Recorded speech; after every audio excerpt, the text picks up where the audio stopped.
Hey, what is up guys? This, if you've read the title, which I assume you have, is Planet Side 2.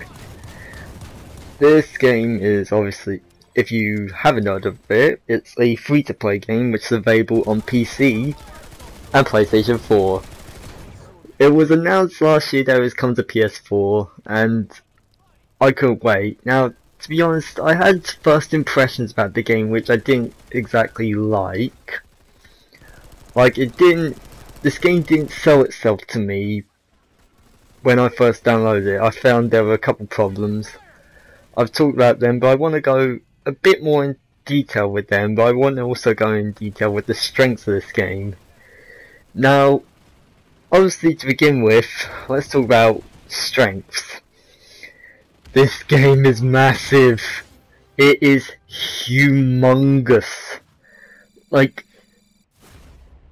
the maps are humongous. Like, you have to select a point to spawn at. Like, you have to first select which of the three factions you want to play as. It doesn't matter, they're all the same. Like, although it matters if you want to play as a team, like with your friends or whatever, so you have to work out together, sit down, which team you want to be a part of. But then you have to select which server you want to be a part of. You have to select that, otherwise it's frustratingly difficult just to invite friends. More work than it needs to be.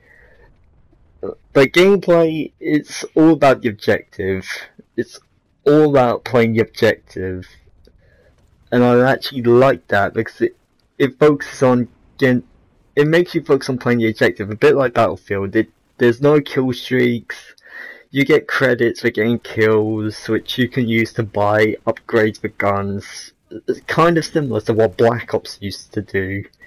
You know, like, I mean, the original Black Ops, you had the cool G points, you know, you went out, you got kills, you play matches, you got a bunch of COD points afterwards, which you could then spend on kill streaks, weapons, blah blah blah. Similar sort of thing here. But everything is done in-game, so it's not like you can go back to a main menu to then sort of make the changes, purchase whatever you want for your guns, also and edit your classes however you want. You literally have to load up the game. That was a nice headshot.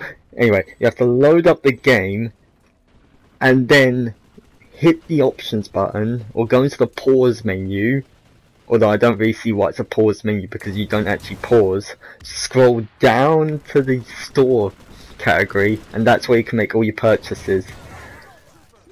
It's kind of annoying, especially if you're in those crowded hectic situations of a battle, and you know, you're like, oh, if I could just equip this weapon, or if I could just switch this class, you know, it could probably help me out. But if you die, you can't access the pause menu, which is just like, why do I need to see who killed me?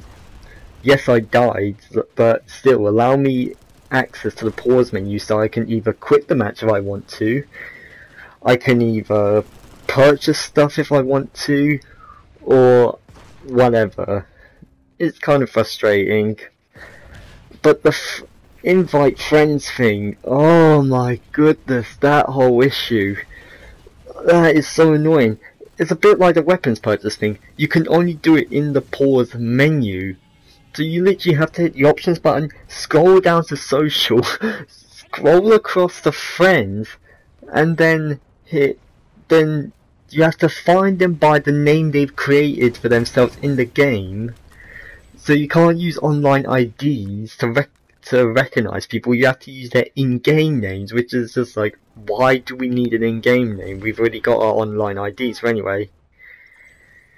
You have to then do that, just invite them, and after time, the invite message pops up in the bottom right hand corner. It is, I don't want to get into that. But the problem is, if you don't have friends along with you, the game can just get boring as you're just running around, pretty much like I'm doing now. I played most of this game by myself and I've kind of gotten bored of it because, like, I don't know, for some reason games are just better with friends. Who knows why? I don't know why. Anyway, aside from that, the game is good, but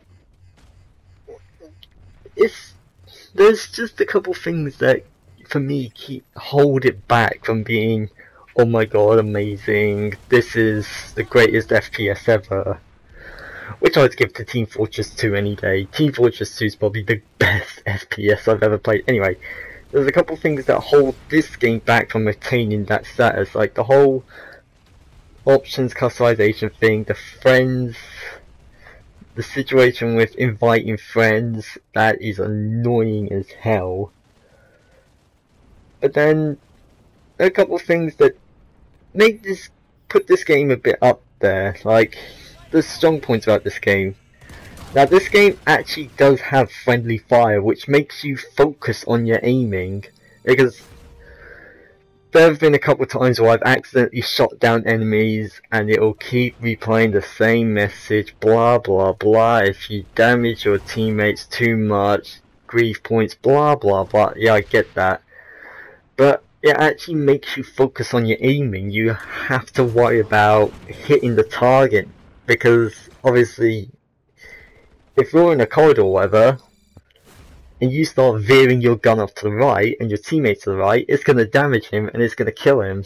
Although, I've had some dick situations, like, back in spawns, where people have been utter dicks, and they've just been killing their own teammates as they come out of spawn. They've just been sitting there, aiming at us, and watching us come out of spawn, gunning us down, and I nearly shot my teammate there. But like I said, the friendly fire mechanic is kind of good, because it makes you focus, like I said, it makes you focus on aiming, so you actually have to take your time. You actually have to focus on your surroundings, your environment,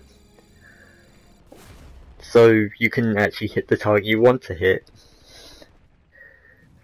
Other than that though, like, I recorded another long match of this, but the thing is, matches go on for so long, like, it's ridiculous. It honestly is ridiculous. Some matches can go on for months, because you're literally fighting over continents.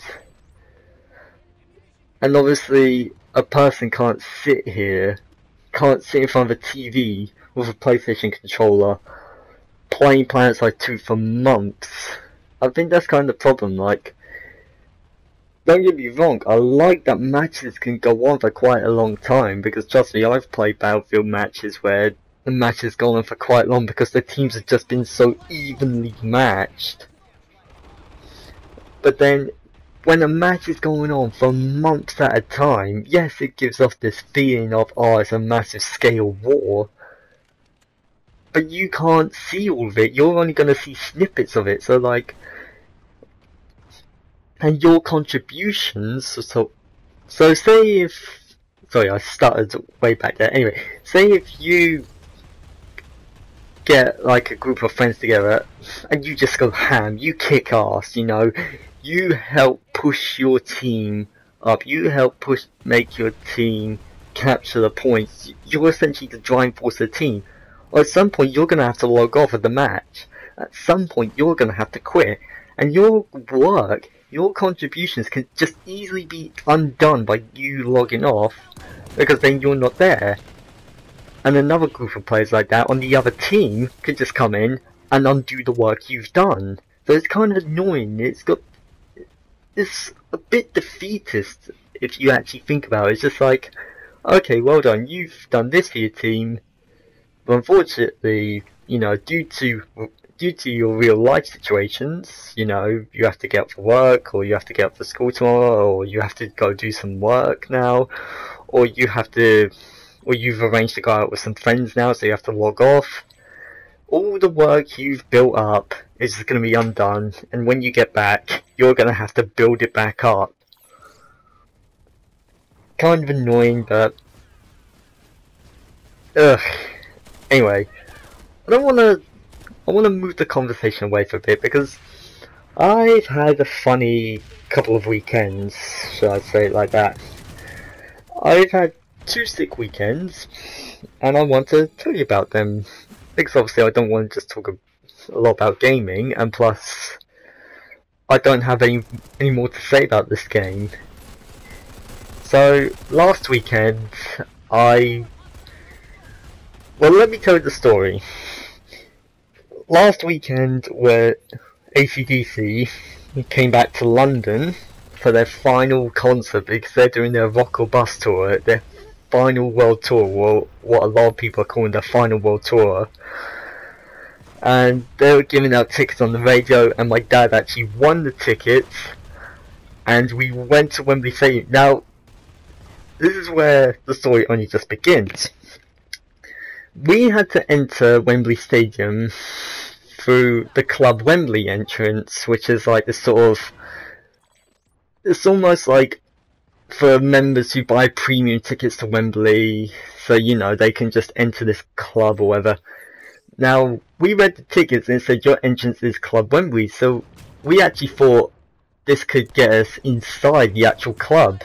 So we just walked up to the entrance. No security guard checked our tickets. We just got wristbands saying, oh, we're allowed to be in here. And that's it. So we weren't even allowed to be in this club, and yet we got access to this club before the show, and oh my goodness. They were serving pints of beer, it was all free. They were serving free beer, free curry. I was just like, lads, this is mint, this is perfect. Free beer, free curry before the show kicks off. Amazing. And they were playing good rock and roll music. They were playing some Led Zeppelin tracks, they were playing some Gorillaz tracks, they even played one AC/DC track. They were playing The Who. It was a proper club, not none of this modern day dubstep bullshit. It was the proper club feeling. Anyway, so there was a warm-up act called, I keep forgetting the name, but they were a sick band. That's it, it was Vintage Trouble. They were a sick warm-up band. And actually they got the crowd going a bit. Their tunes were more like the sort of 1950s kind of blues rock, if you will. Anyway, after that, I purchased 2 concert t-shirts, one with like all of AC/DC's tour locations, then one with the date 4th of July that says London for those about a rock. We salute you. I was just like, oh yes. But then when AC/DC came on stage, Wembley Stadium was bouncing. Now AC/DC, when they do concerts, they take it to another level. Like, they just go above and beyond with the visual graphics. Like, for Hell's Bells, for example, they'll literally have a massive bell with AC/DC written on it, swinging for the opening part, playing the famous chant, you know, boom, boom. I was sick. And like, for the start of the show, they made it out as if like a comet was hitting Wembley Stadium, and they just came out. I was just like, oh my goodness. Oh. So anyway, that was one weekend ago, but this weekend, a bit more serious, please. If we, the tone's about to get a tiny bit more depressing, but anyway. This weekend I attended, I don't think I can never pronounce this word. It's called a Vigil. It's like V-I-G-I-L. Anyway, it's almost like a memorial service, a tribute service to the civilians killed in Gaza last summer. And I felt I had to be there for that. And so, I attended it, and it was a nice gathering, you know. There were Muslims, atheists, rabbis, Christians there. It was just a nice community spirit, where we were trying to tell our Prime Minister, why are you supporting these child murders? But anyway, I'll talk more about that if anyone wants me to, but anyway, I probably will do one more Planet Side 2 video, but like I said, I'm not really playing this game anymore. It's just kind of bored me now. But anyway, I'll see you guys later. I am out.